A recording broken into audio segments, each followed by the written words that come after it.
Happy Monday, everyone. And y'all know what to do. As you're logging in, let me know what city, what state, and or what country you are logging in from. And we all know that on Mondays, all roads lead to book club, to this book club that is right here live at 6 p.m. And Zara gave us a snort to co-sign that all roads lead to book club. And she said, snort. All right. So hoping that you had an amazing week. It is hot here in Georgia. And I see that it's been hot pretty much all over the world, not just in Georgia, but on the East Coast, down south in Texas. I mean, it's just in Phoenix, right? It's just hot everywhere. So let us know where you're logging in from. What temperature are you dealing with where you're living right now? And what kind of weekend did you have? What you've got planned? We know the holidays are coming up. Lots of people will be traveling. I am super excited about diving into the book today. Now, why is book club so important? Number one, because we're never going to earn more than we learn, right? And we know what to do. We got to put those hashtags in the comments, right? If you're brand new to book club, let us know that you are a newbie so that we can welcome you in. Number two, leaders are readers. If you desire to grow in any capacity, then you've got to read, because leaders are readers. So we're never going to earn more than we learn. Leaders are readers. Number three, you cannot pour from an empty cup. And so here I am for you to help to fill your cup. In order for us to become who we desire to be or to have what we want to have, we've got to become the person to handle the capacity of what it is that we need. And so super excited to be here with you all. We are reading The Mountain Is You by Brianna Wiest, and we're actually almost finished the book. We are getting ready to learn how to validate our feelings. Learn how to validate our feelings. This book is about self-sabotage and mastering self-sabotage, self-mastery, the ultimate seeker's guide for those brave enough to face their true north and take their power back. Transforming self-sabotage into self-mastery. This has been a gut-punching emotional roller coaster. And so I'm going to tell you right now that I will be telling you what book we're going to next. We just, after much prayer and I sought out some guidance as well. I spoke to two women that were at my event this weekend. They're both authors, and I was talking to them about book club and letting them know what we had been reading. And I said, I kind of was going to go into emotional intelligence. I said in my heart of hearts, I feel like we need to take a break, because this has been a very, very, hello, she said she's new to book club from Virginia. This book has been an emotional roller coaster for us because we really had to look in the mirror. So I have where we're going. We're going to give you the link to purchase at the end of this book club today. So we know, for all of you that are new, you don't know. So for everyone that's not new, you know what we need you to do. We need you to hashtag BookTube, Goodreads, and BookTok. BookTube, Goodreads, and BookTok. So let's dive right in, because we're literally almost finished this book. I think we're going to be done within the next, I don't know, maybe 2 weeks, maybe 3 weeks. I don't know, but we're going to be done really, really quickly with this book. We're almost done. We're learning to validate our feelings. Hello, Karen. Everybody give Karen a shout out. She's a newbie as well. All right. So learning to validate your feelings. You don't ever need the book when you come to book club. We just want you to know that this is open forum for everyone. We learn and grow together. We cry together. All right. We face our fears together. And you don't need to have the book. I'm always going to read it for you. If you get the book, it is just for reference, or if we're supporting the author, especially our local authors. All right. Or the people that we know, which we're going to be using a book from someone that we know, someone that we're familiar with. Our next book is going to be someone that we know. Matter of fact, our next 2 books are going to be someone that we can physically get on book club with us, right? People that are not so starstruck that they won't be able to get on. So Learning to validate our feelings. If you want to be effective in therapy and politics and relationships and teaching kids and talking someone down from the edge and keeping peace, making friends, fostering connection, and making progress, there's one technique we have to employ first. It's a little secret, and it's one that requires very little effort, but it disarms people. It opens them, makes them receptive, willing to listen and to adapt. It is healing. It is mind altering. But most importantly, it is the first step to progress. It is emotional validation. And you know what's so crazy about emotional validation? There was a time where I would just kind of, when I was younger, just kind of blow over the way people felt, like almost like just get over it, because so many of us were raised to believe we had to just get over stuff.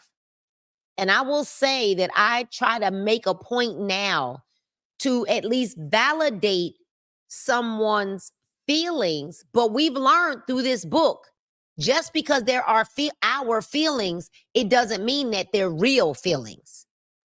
We learned through this book, just because they're feelings that we have doesn't make it real. It's not always reality. But I am learning as I'm growing more wise, that you have to at least validate what a person feels, where they're at. And a good leader helps them to see that where they're at may not really be real, that oftentimes where we're at, because we're stuck, most of it, 99.9% of it is spiritual, right? And our job is to, yes, validate it, but we don't allow a person to lay in it.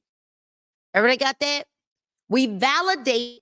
I hear you. I hear that this is what you feel, but we do not allow a person to lay in it, because just because a person feels that way doesn't make it real, as we learned through this book, The Mountain Is You.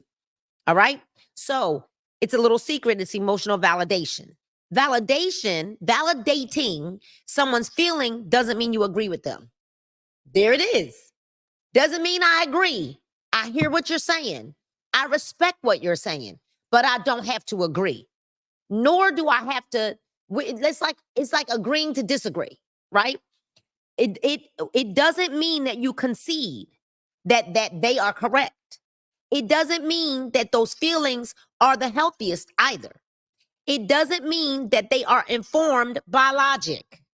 Validating feelings does not mean that you make them more true. It means you remind someone that it is human to feel things they don't always understand. Emotional validation. How often do we just need a partner to stop trying to strategize and just say, that must really suck? Because sometimes that's all I want. Sometimes you just want to hear, wow, she said that to you? Wow, they did that? I don't need you to be like, well, in Revelations, it says, I don't need all that. Sometimes I just want you to say, it's so funny because let me tell y'all something. We were on a training earlier today, and we were in a store. So I had the phone, and you could ask my husband. I literally had the phone. Because I forgot my AirPods. I had the phone like this the whole time we were walking around the store. And then at other times I turned the volume up and I put it in my bag in the little side pocket so that I could still hear it.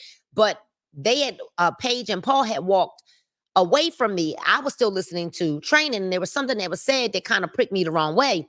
And right before book club was getting ready to start, I was getting ready to say to him, remind me to tell you something after book club is over. Because sometimes when you're talking to your mate or you're talking to your friends or I don't even really need your opinion. I just want you to be like, wow, like just let me have a second. Because most times anybody that knows me knows I work my way through my own emotions. Like I don't stay in a place. I don't stay angry. I'm really not a petty person. And once I say what I got to say or feel what I have to feel, I'm really done with it. I almost amaze myself that I don't hold on to stuff. I don't I really don't. And especially when I deal with a situation, if I speak to a person about it, I am done with it. So if you're like months from now or a year from now still holding on to something we had a conversation about, I am sorry that you kept yourself in a prison because I let it go when we had a conversation. Seriously, like I'm really just that I've grown to be healthy in my emotions where I let it go. What do I say about if I haven't had a conversation with someone? I still let it go.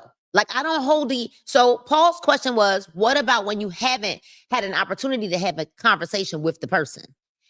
When I haven't had the opportunity to have the conversation with the person, I still release the emotion of it because I don't want to stay in prison to the emotion of it. So I pray for them, I pray for myself, and I pray that I will have a moment to have the conversation. Thankfully, especially because by the time you have the conversation, there's no emotion involved.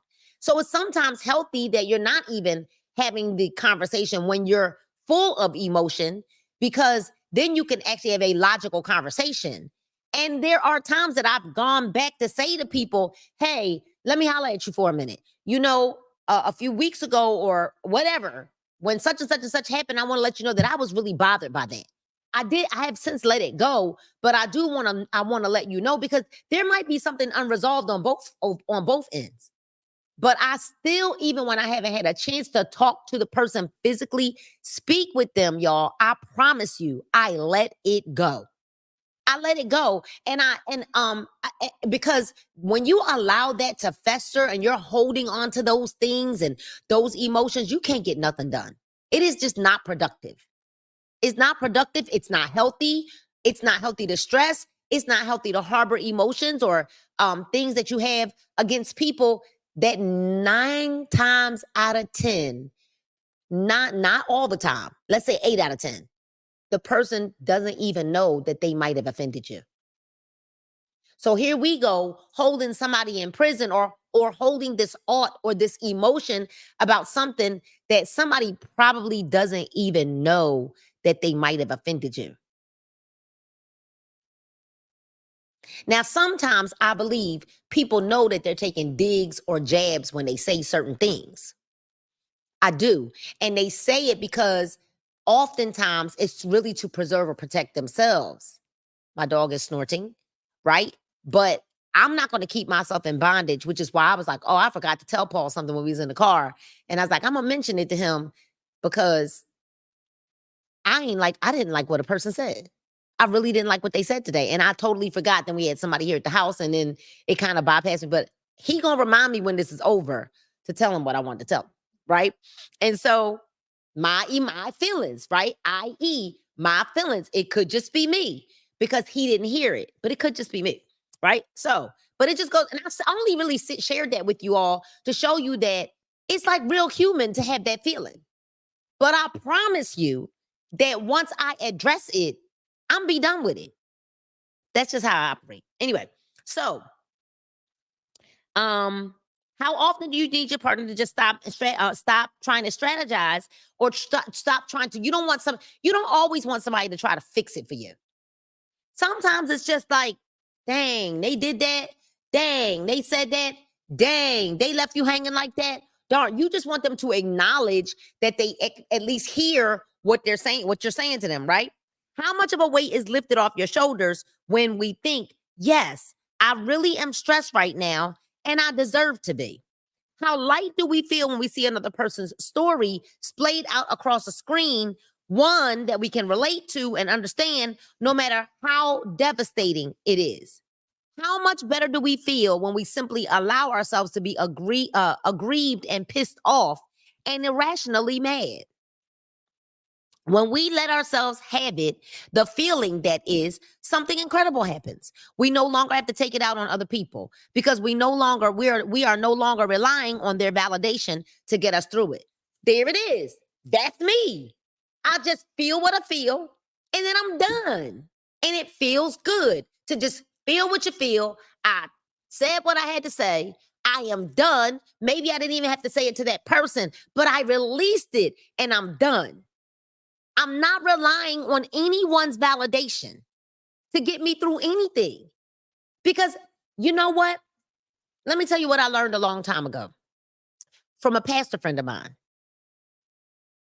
He said, people argue because they want to be right.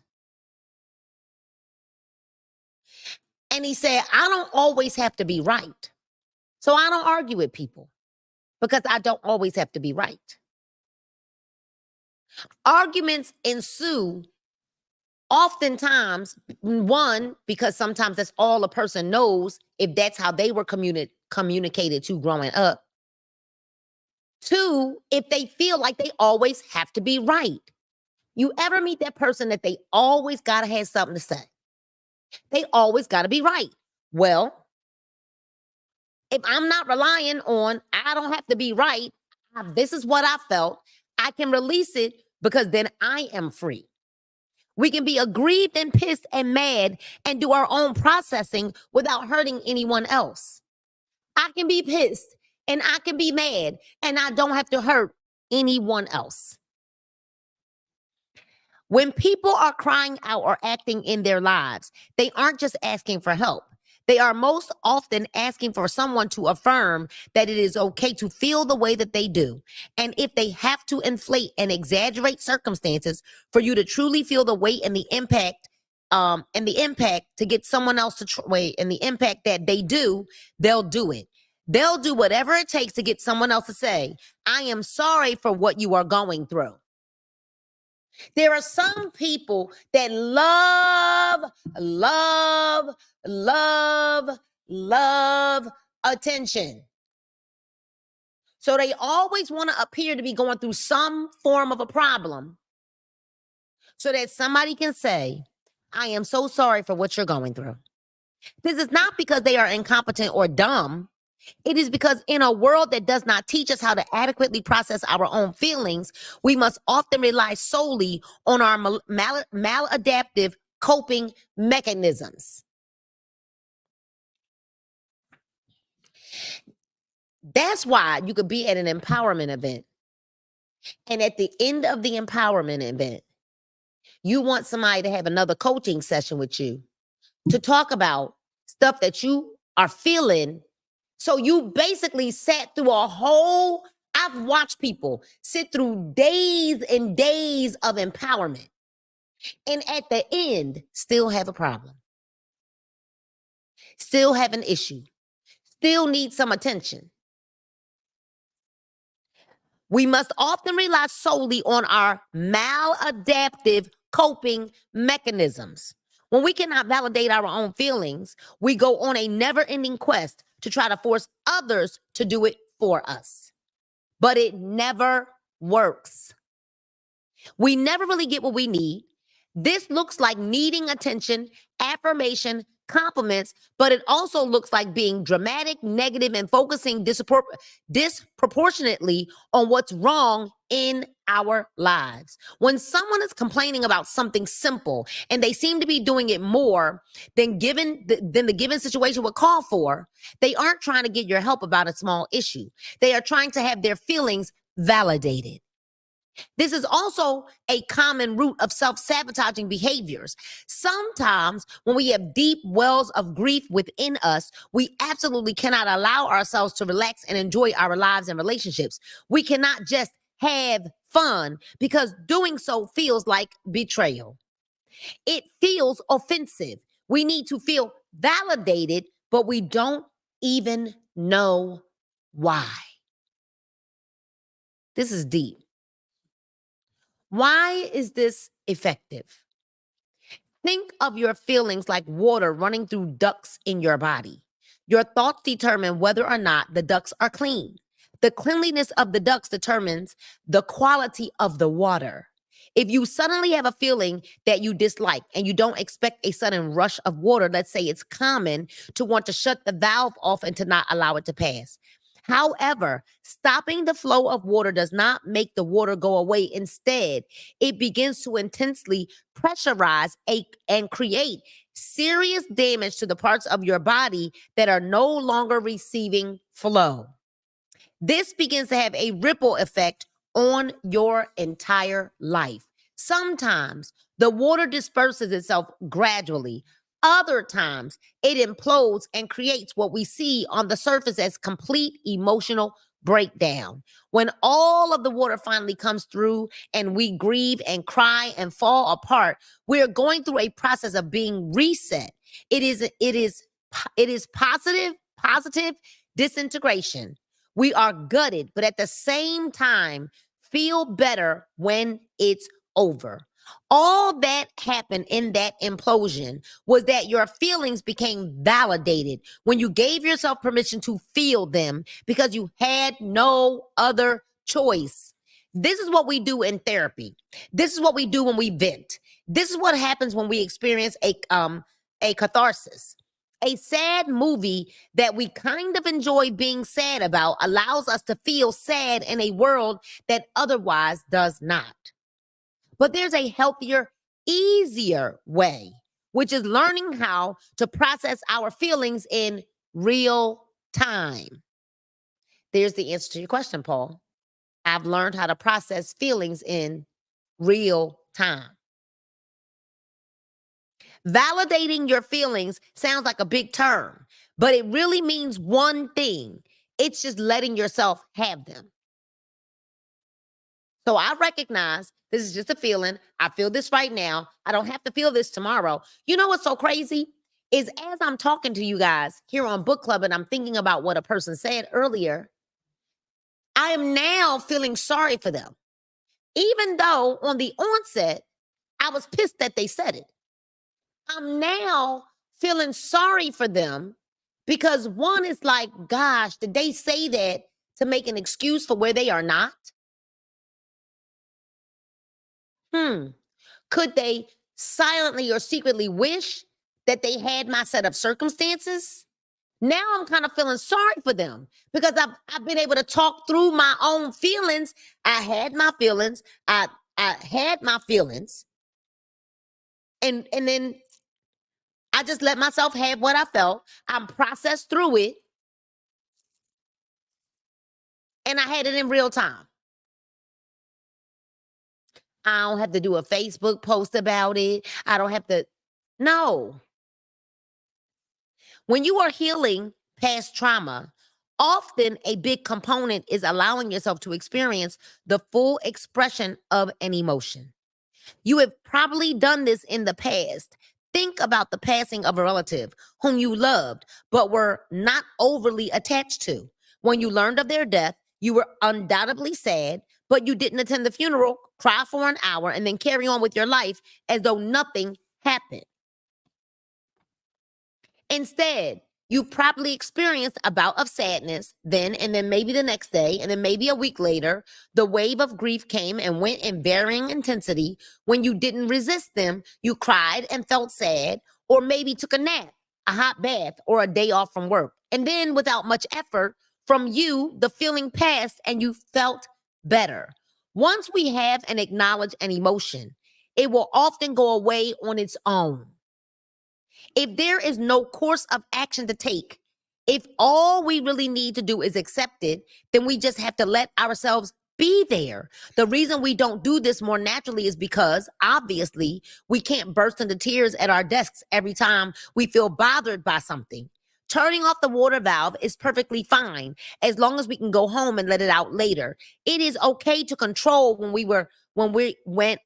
and where we process. And in fact, it's better when we learn to do it at a more stable, safe space. This can look like taking a few minutes to junk journal each day, spending time by ourselves where we can simply experience how we feel without judgment and without trying to change them. It can be as simple as allowing ourselves to cry before we fall asleep. We often think that this is a sign of weakness when really the ability to cry freely is a huge signal of mental and emotional strength. It's when we can't cry about what's truly broken in our lives that we have a big problem. Validating the way someone else feels is an exercise in radial empathy. It is starting the conversation with, it is okay to feel this way. Because when we point out how wrong someone is to feel the way that they do, they shut down. And they shut down because they feel shame. They already know it's not right to feel the way that they do. If you start the conversation by heightening someone's defenses or making them panic and suppress even harder, you make the situation worse. But if you start with reminding them that anyone in their situation would probably feel similar to how they do right now, and that it is very possible that they can have strong, overwhelming emotions that don't necessarily mean that their lives are completely ruined, and that it is okay to feel devastated when devastating things are before us. We lighten their load. We know this because when we stop resisting the feeling, when we stop resisting feeling sad and just let ourselves be sad, we realize that it will not last forever. We see that sometimes the biggest problem isn't that we are devastated, but that in refusing to accept what is in front of us, we create so much more suffering than we would if we had just had a cry when we needed to have a really good cry. Validating other people teaches us how to validate ourselves. And when we learn how to validate ourselves, we become stronger.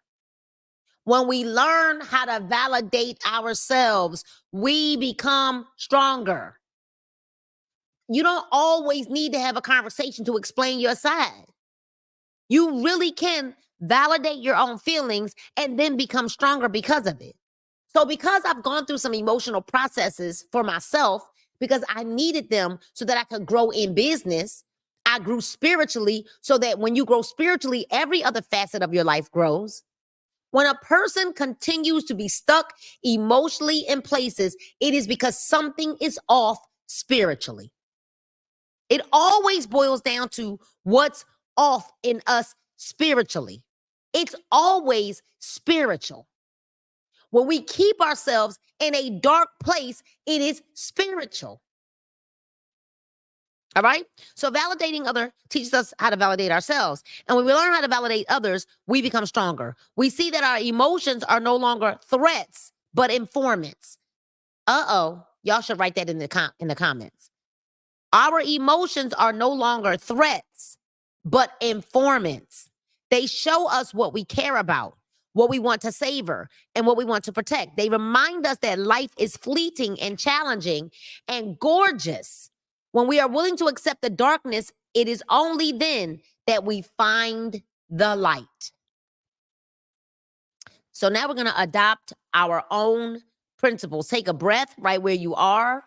I was talking to there were some therapists in the room this weekend, and they said, one of the ladies got up and she spoke, and she said something that I say all the time. She said, breathe, doggone it, breathe.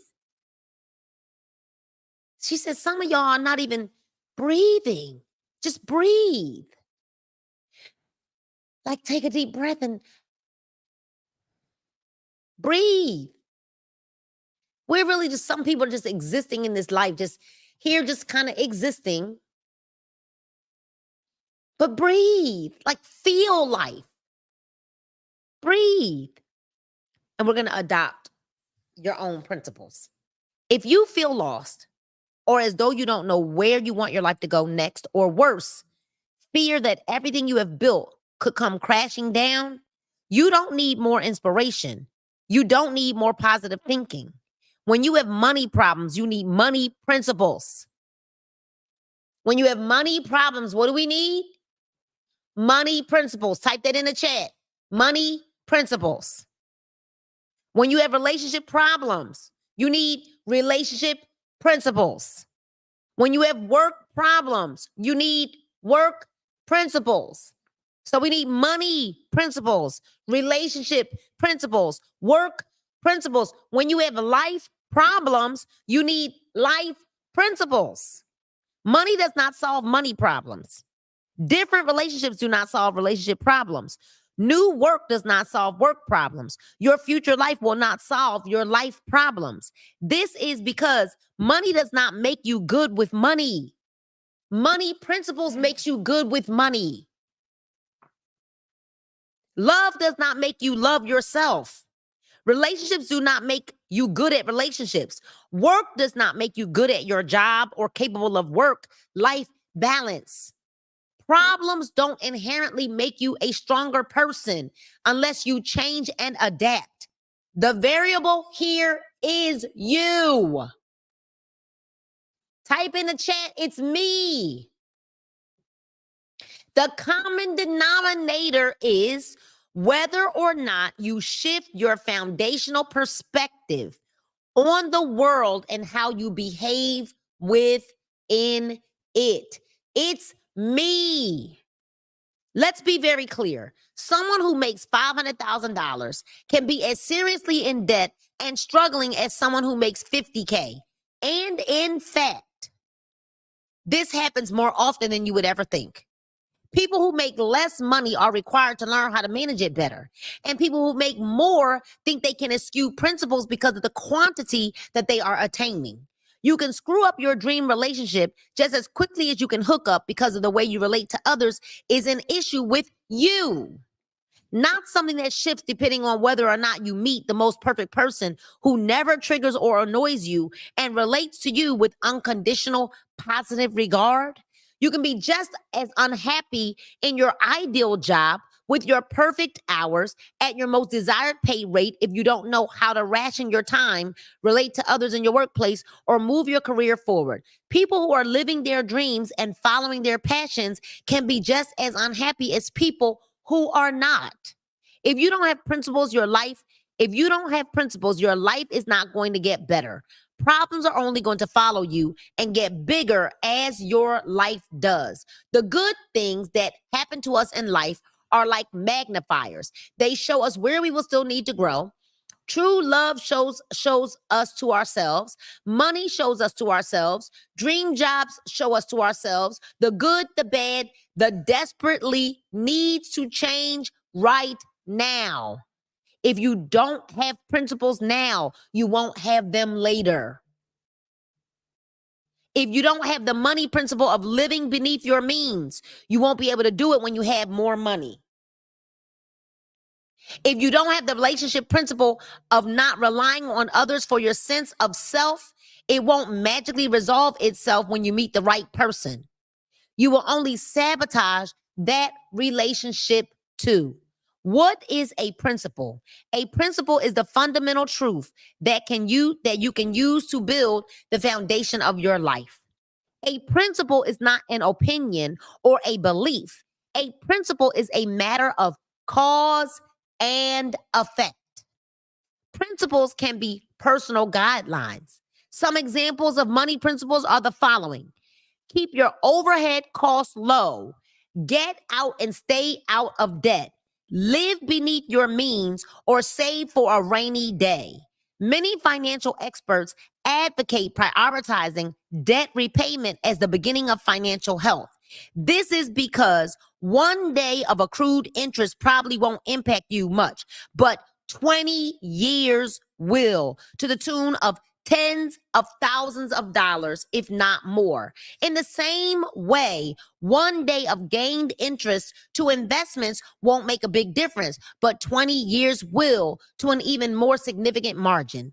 The point of having principles is that it shifts you from short-term survival to long-term thriving. The point of having principles is that it shifts you from what? Short-term survival to long-term thriving. Most things in our lives are governed by principles. Stephen Covey explains this well. Principles are a natural law like gravity. It's different than a value. Values are subjective. Principles are objective. We control our actions, but the consequences that flow from those actions are controlled by principles, he says. This means that if we are committed to the principle of eating good food each day, we will inevitably reap the benefits of better or improved health. If we write a sentence each day for many, many years, we will inevitably write a larger piece of work. If we commit to paying off a portion of our debts each month, we will inevitably clear our balance. If we invest consistently and wisely, we will eventually see a return. Our lives are governed by principles, as Benjamin Hardy explains. Most people cram for tests while in college. But can you cram if you're a farmer? Mm. Can you forget to plant in the spring, slack off all summer, and then work hard during the fall? Of course not. A farm is a natural system governed by principles. You know what's so crazy? So are you. What's so crazy is that everything in the world, the world's system, everything has a system, and people don't think that they need one. But everything else, the farmers have to plant early spring and then tend to them all summer long. Everything in the world is a cycle. The sun comes up at a certain time, it goes down at a certain time. The moon is shining bright at a certain time, and then you don't see it at a certain time. The seasons automatically change, and everything has a system. But humans are the only beings that don't want to operate in a system. How do we expect to get ahead if we won't trust in the principles in the system?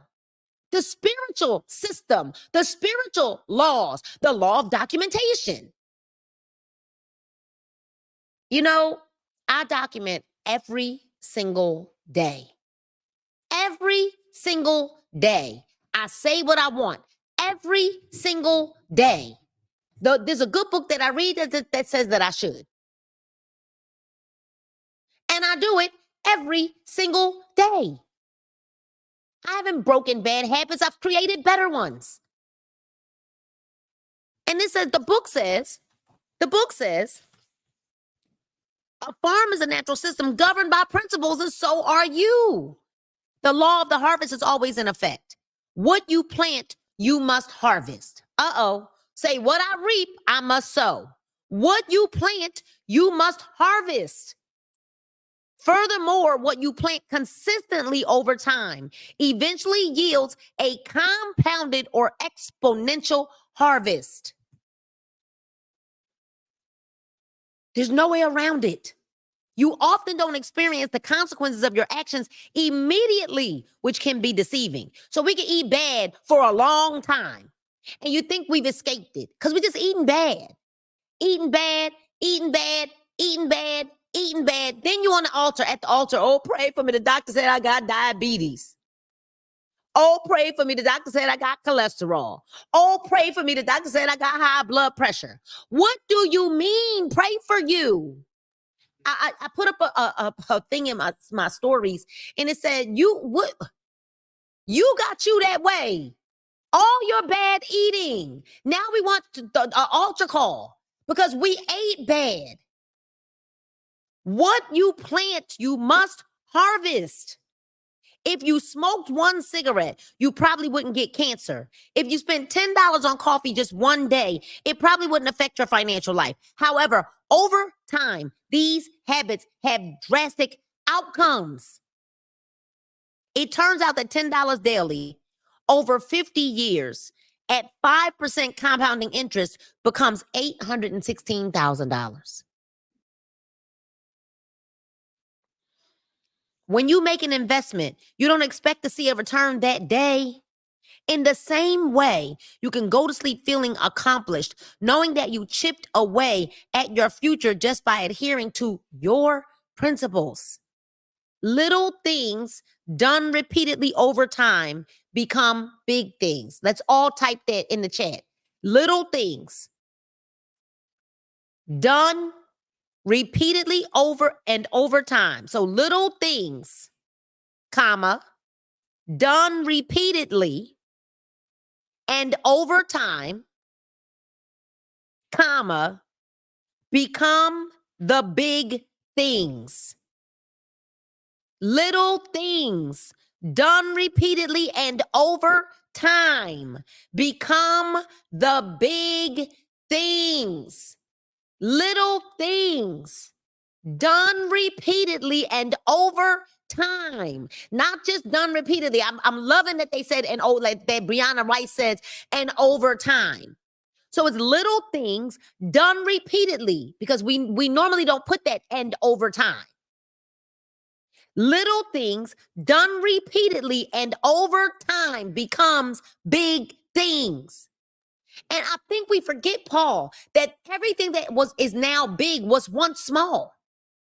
But you only see the big tree, the big thing. You don't see that it was once little. You don't see the seed.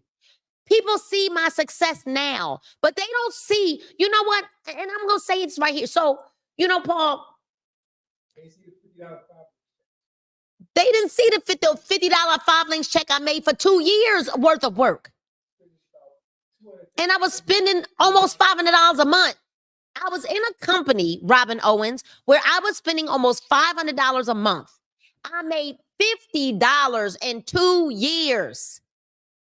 Y'all see what I look like on social media now, but you don't understand that it was years and years and years and years of me trying and trying.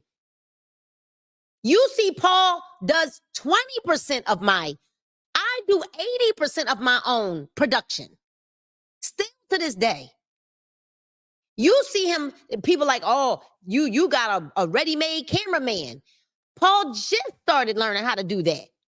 But what about all the years that I invested doing it myself, doing it bad, figuring it out, watching YouTube videos, and still to this day, still create a lot of my own content. I set up a phone, I set up a tripod, and I push record, and I'm learning how to edit, and I'm asking the right questions. It was a process of learning, of failing. I'm going to stop saying of learning. It was a process of failures after failure, after failure, after failure. Paul didn't just wake up knowing how to do what he does. He asked a lot of questions, and still today will ask a lot of questions. It's amazing, this weekend, Paul gave our daughter a camera. A lot of the footage that people see, Paige recorded it. Paige recorded some of that. It's little things done repeatedly over time that becomes big things.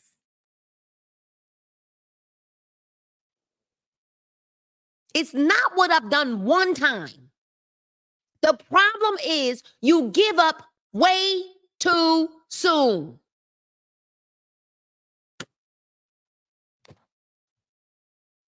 What inspiration, what time we got? It's 6:43 and just that fast. Lord have mercy. What inspiration and why is inspiration ineffective here? Inspiration can be misleading. Big dreams not backed by strategic plans are big flops waiting to happen. Inspiration means you take a feeling and elaborate on it. You allow your mind to wander. You piece together pretty pictures and create an image of how you'd like your life to feel. What do you want your life to look like? What do you want your body to look like? I didn't wake up then. I didn't wake up knowledgeable. As a matter of fact, I couldn't even speak in front of people. And now I can get up and command a room. But you can ask my husband. There was a time when I would say, I don't want to talk in front of nobody. I'm not doing it. And I was comfortable and confident. But it wasn't always like that. I would have to go and pace and pray because I was afraid that I was going to stutter in front of people. And now I pace myself. But because I study so much, you know what you put in is what naturally comes out. And I've prayed and I've asked God to give me confidence. You give up too easy, too soon. You know why? Because principles are boring. They aren't inspiring. They are the laws of nature. Principles are not immediately gratifying. So because it's not immediately gratifying, people give up. They don't want to go through the process because it's boring. So you're okay as long as when you lose the first 20 pounds, 30 pounds, because that was easy. You know, Paul, when the first 20 pounds comes off, when you've got a lot of weight to lose, that first 10, 20 pounds, 30 pounds, oh, that's the easy part. But when you really, really, really got to change how you eat, change how you operate, when you really got to start changing who you are, when you really got to start changing the mindset, that's when it gets boring, and that's when people back up. They stop using the supplements. They stop getting up to work out. They start eating whatever. They stop taking your phone calls. They disappear. Because it's boring now. Because it's not coming off as easy. Principles are not immediately gratifying. They do not make us feel better right away. That's why we often reach for inspiration, but find it to be ineffective.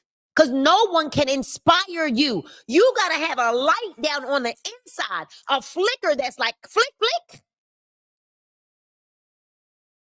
This is because we get our minds and our hearts set on a vague idea of what we think we want without ever really evaluating whether or not we want to engage in the daily work and effort it would take to get there. Why am I successful now? Why do I sign up people regularly now? Why do I have regular customers now? Why do I have big events where I sell out a product? Why? Because of all of the little things I did along the way. Done repeatedly and over time that now are big things. Why do my reels get the kind of attention that they get right now? Because all of the principles that I've been teaching for the last 3 years, I do them.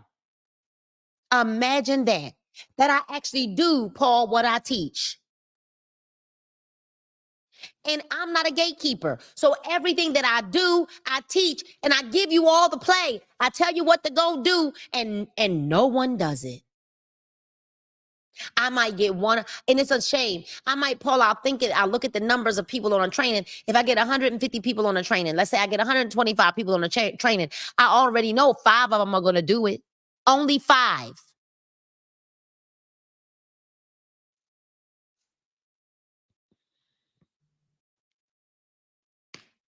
Only 5.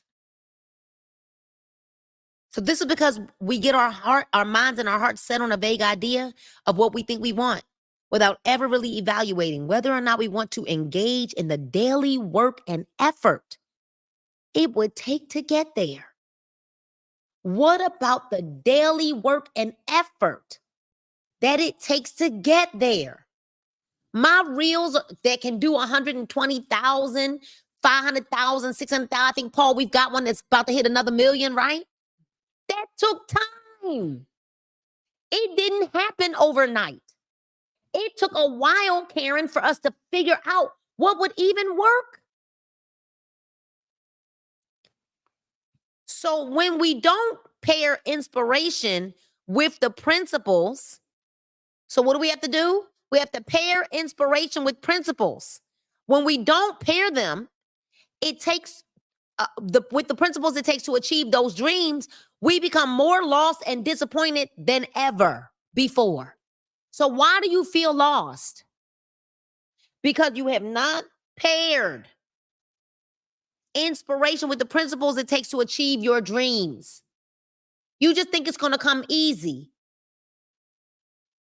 How do I start developing my own principles? I'm glad you asked. Nobody is born with excellent principles. They are something that you learn. However, there are many different principles in life, and some may contradict one another. That's why it's important to adopt your own. Ones that fit your goals and your life. You have to adopt your own principle, your own style, one that fits you. It fits your goals, your life, and begin with this. 1, what do you value? Write this down in the chat if you would for me, Paul. What do you value? Ask yourself the question, what do you value? What do you genuinely care about? What do you value? What do you genuinely care about? I want to finish this. Let me see.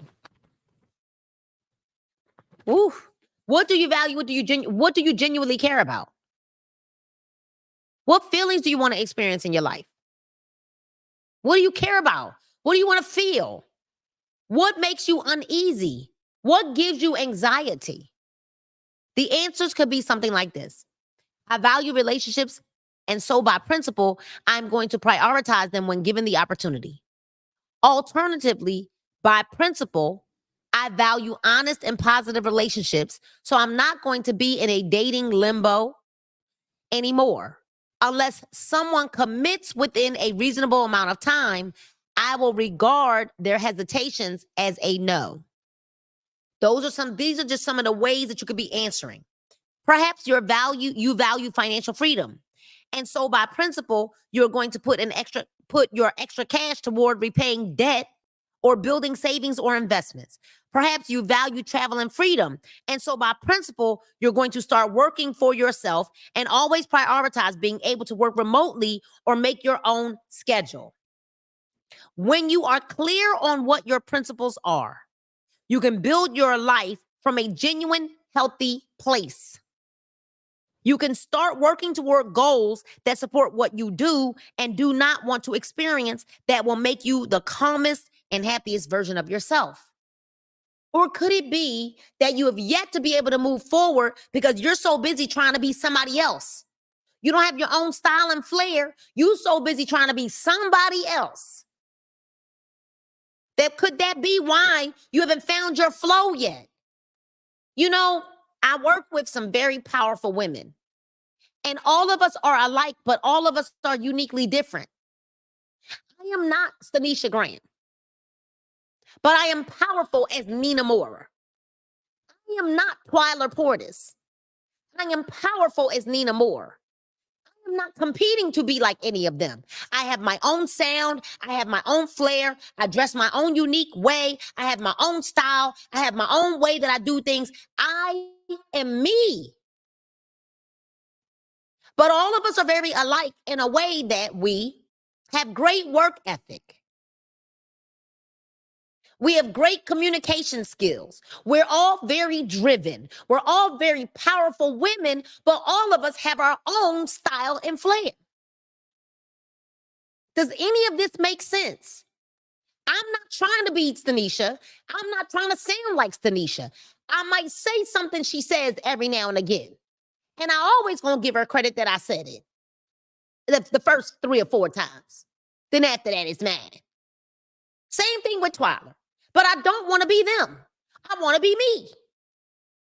Now I admire them, but I have no desire to be them. I want to be me. And when you're clear on what your principles are, you can build your life from a genuine, healthy place. You can start working towards your goals and support what you do and do what you want to experience that will make you the calmest, most happiest version of yourself. I am happy. I am calm. I wear my hair the way I want to wear my hair. I ain't trying to look like nobody else. I am me. A good life is built from the inside out. And it is based on the foundation of self-conduct and prioritization. It's not as dreamy as a vision board, but it's a lot more effective. So we're going to find your true purpose. When you live in a world that is constantly telling you to follow your heart, trust your gut, quit your day job, and do what you love, it can be disheartening when you don't know where to start. When you start thinking that you don't know what to do with your life, what you really mean is that you don't know you don't know who you are. When you start thinking that you don't know what to do with your life, what you really mean is that you don't know yet who you are.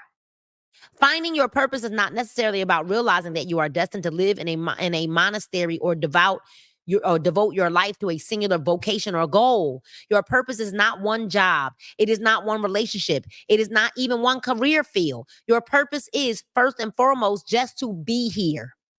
Your existence has shifted the world in a way that it is invisible to you. Without you, absolutely nothing would exist just as it is right now.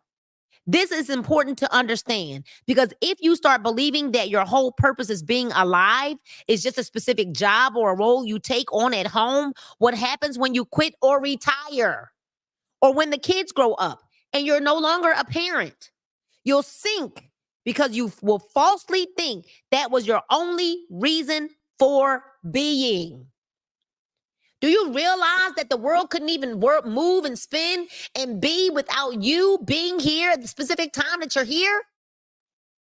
You are important to the world's functioning and everyone that you're connected to. Your purpose today may have been to offer someone a smile when they were at their lowest. Your purpose this decade may be the job that you're in. When you realize that you are always impacting the world around you, you start to realize something. The most important thing you can do to live meaningfully is to work on yourself, to consciously become the happiest, kindest, and most gracious version of yourself. Knowing your purpose also doesn't necessarily mean your life will henceforth be easy or what you'll always know or that you'll always know what to do. In fact, when you are genuinely on your own path, the future won't be clear because if it is, you're actually following someone else's blueprint. With all of that said, when most people wonder about what about their purpose, they are often referring to their life's work at their jobs. Your career is not nothing. It is how you will spend the majority of your day, every day for the better part of your life. That's why figuring out how you can best serve the world through that makes the long days and difficult moments bearable. Your life purpose is the point at which your skills, interests, and the market intersect. That's your life's purpose. So how do you now take your skill set, your purpose, right? Is your skills are now and your interests are intersecting at your marketplace, at your job. You don't even realize that some of you were in certain jobs to attain information for you to utilize in your work. You learned. So Paul was a manager at his job. He learned leadership skills at his job. He learned how to effectively communicate. They gave them all kinds of classes, how to de-escalate situations. He learned all of that. And what you learn is for your work. You take those skill sets and you now apply them to your work. In your purpose, your work, not your job. You are the blueprint of your future. Say, I am the blueprint. Everything that you are, everything that you've experienced, everything you're good at, every circumstance you found yourself in, everything that you're passionate about is not random. It's a reflection of who you are and a sign about what you are here to do. However, it's not as easy as it sounds to become self-aware. You may still be thinking that you're not sure what you're good at or that you're even more passionate about one thing over another. That's okay because your purpose does not require you to be the best at something. Somebody ought to have just gotten free. Your purpose does not require you to be the best at something. Somebody just got free. Your purpose does not require you to be the best at something. It is not the thing at which you and only you can succeed more so than someone else, than anyone else. It is the things that naturally call you, that effortlessly flow out of you, and that evoke specific emotions from you. You are here to work those out. You are here to transform them. Your ultimate purpose is to become the ideal version of yourself. Everything else flows from there. So figuring out what you want to do with your life, and we got 2 pages. Can I read these last 2.5 pages? Y'all let me know if I can finish these last 2.5 pages. All right. Here are some questions you should ask yourself if you want to know what your purpose really is. So here it is. For those of you that feel like You're stuck. You don't know what your purpose is. What and who is worth suffering for? What and who is worth suffering for? Even doing what you love for a living doesn't mean every day will be easy.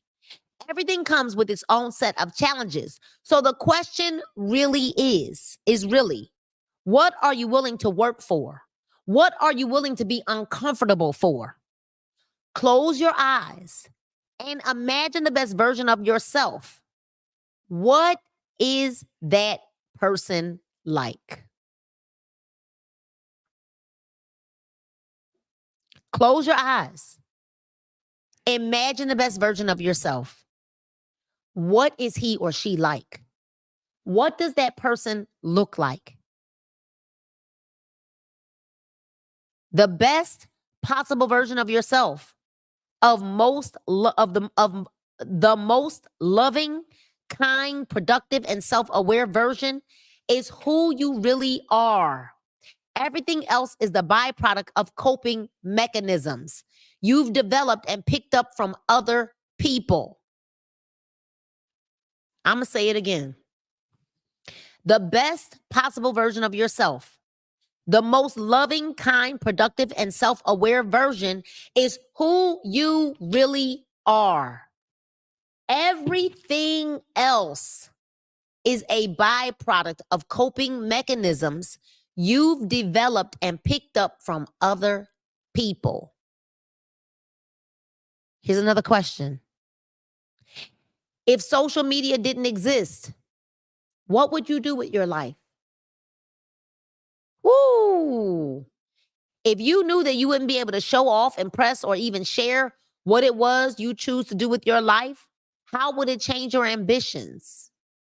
This differentiates what you are doing because you want to do it from what you are doing for the sake of how it looks to other people. What comes most naturally to you? That's another question. What is it that comes most naturally to you? What are you most naturally good at? It is the path you should follow first because it's the path in which you will most effortlessly thrive. Another question, what would your ideal daily routine look like? Forget about the elevator speech. Forget about having a fancy title or impressing people on LinkedIn. Think about what you want to do day in and day out. A lot of people get into jobs they think will make them happy, but realize they only like the idea of them and not the day-to-day reality. Another question, what do you want your legacy to be?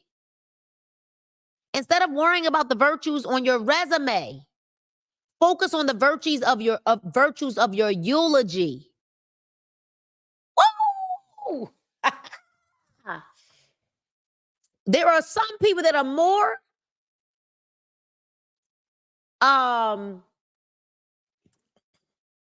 worried or concerned about what their resume says. Then what is your eulogy going to say about you? Who did you serve?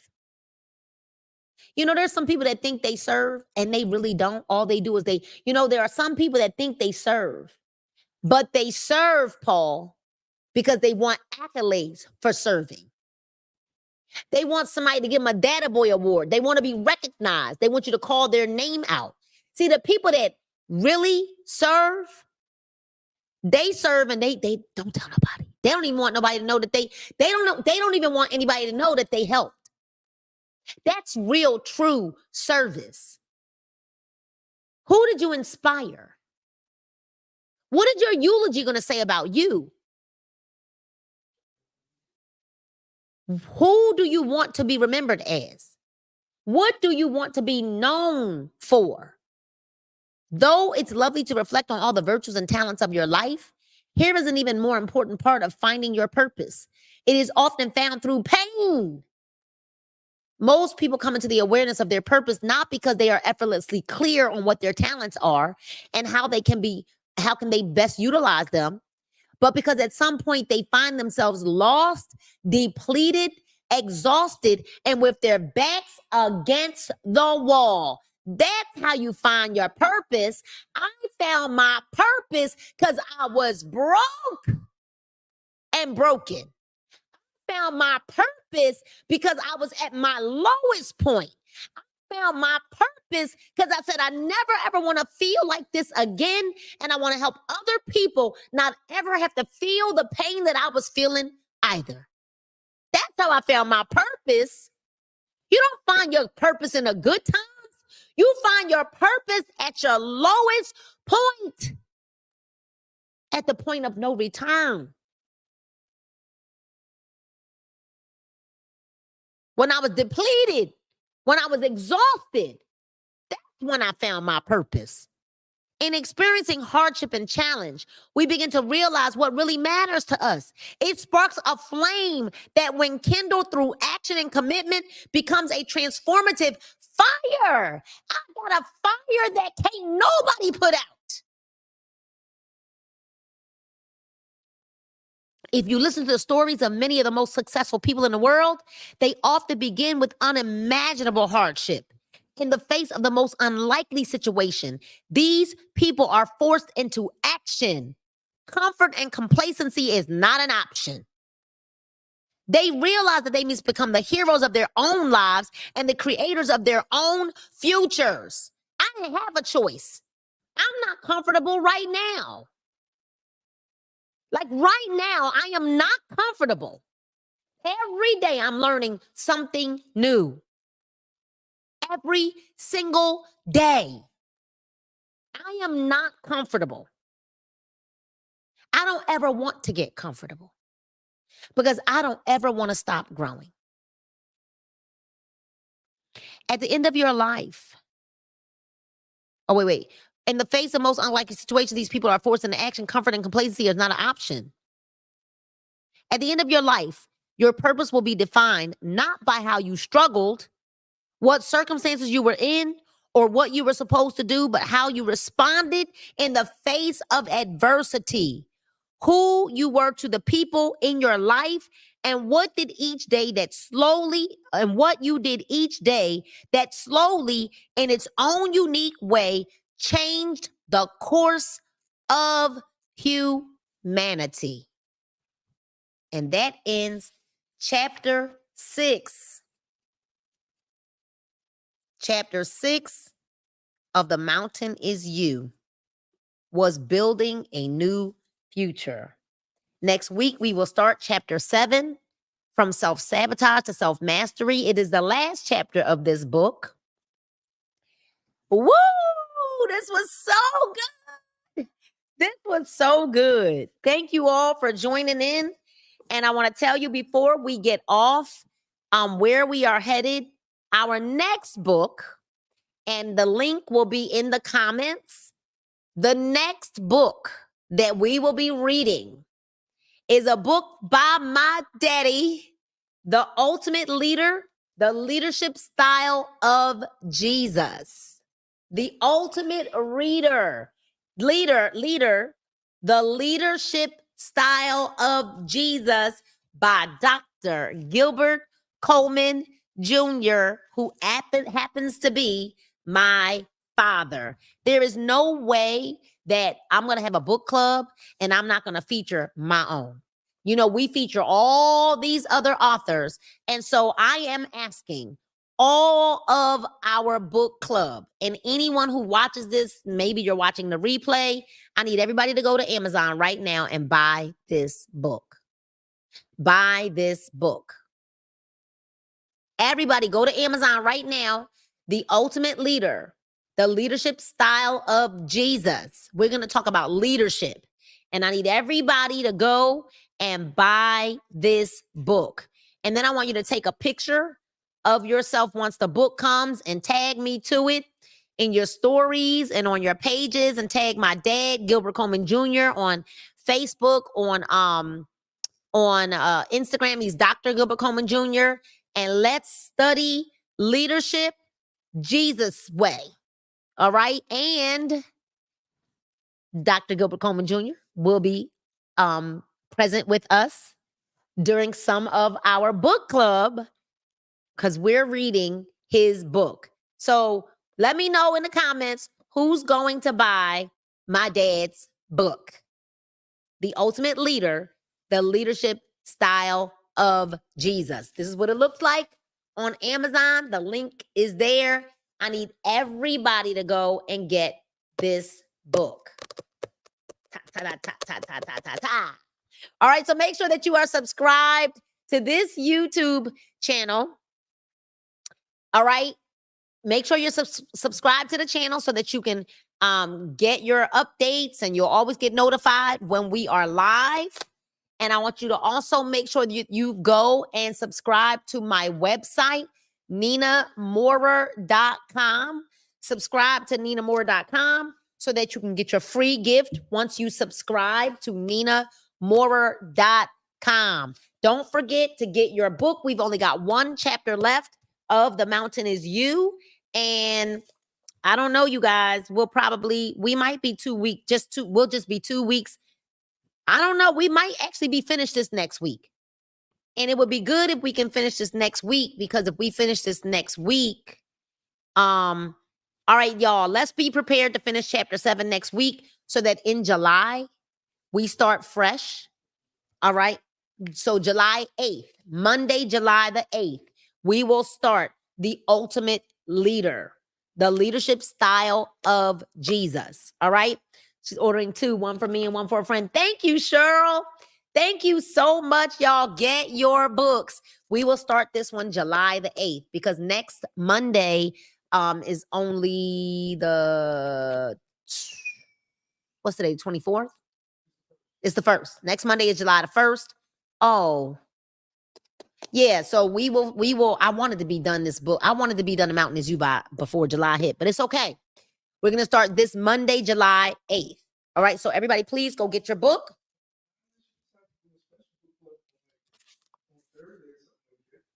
Get your book, because you never know. We might be starting this on the 1st. I don't know. Maybe I'll just kind of read this throughout the week. Yeah. We're going to finish this book. I'll be at Full Gospel July 8th. No, it's okay.